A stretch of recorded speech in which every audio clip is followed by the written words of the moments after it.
Hello friend, welcome to today's devotion. My name is Gideon Mumo. Now, have you noticed that watching international news is both heartbreaking and scaring today? There are wars almost in every continent.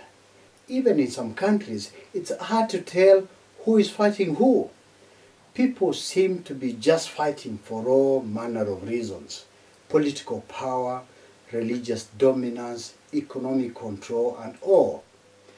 We are living at a time when nothing good seems to come until we have killed somebody. So we kill to make peace, and kill to avail money for food, and kill for better governance, and kill to make God happy, and destroy all we have so that we can live more comfortably. But where does this kind of thinking come from? James, the brother of Jesus, who lived at a time when his society was at war like ours, gives the only answer I personally find convincing regarding the current turmoil between neighbors and between nations. In James 4 verses 1 and 2 we read, "What causes fights and quarrels among you? Don't they come from your desire that battle within you? You want something, but don't get it. You kill and covet, but you cannot have what you want. You quarrel and fight. You do not have because you do not ask God."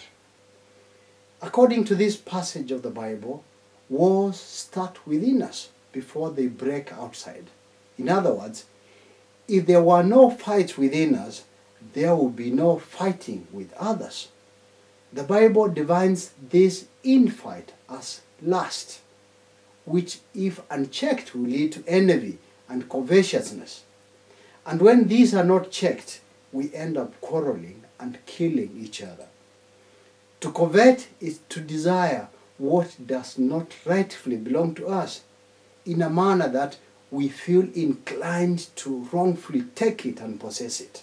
So a king covets another's territory or property, and because conquest is supposed to give right to all the possession gained by it, they kill, slay, burn, and destroy till one is overcome or exhausted, and then the conqueror makes his own terms.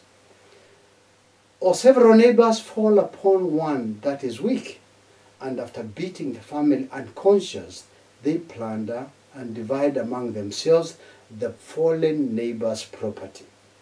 Or the only way we can win a political election is by making sure our opponents' followers will not vote.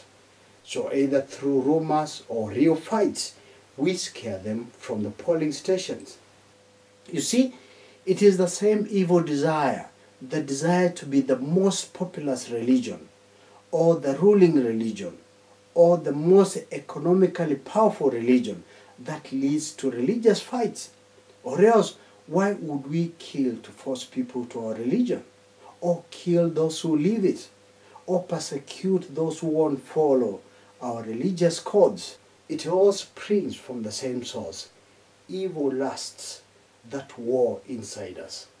It is these satanic desires that lead us to conclude that we deserve all we can see, touch, or imagine, that we should be above everybody else, whatever the cost. No wonder then, today the world is bathed in blood of innocent people. Is there any cure? Yes, of course, the world can be different. The cure is not in the use of guns, though. The cure is in stopping the infights within us through humbling ourselves before God.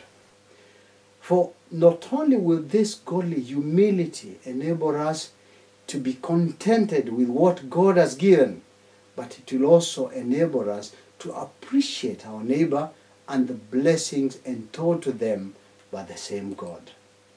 And this is my prayer, that God will create in me and in you such a spirit that we can love and see the neighbor the way God sees them. My name is Gideon Mumo. Thanks for logging in. Bye-bye.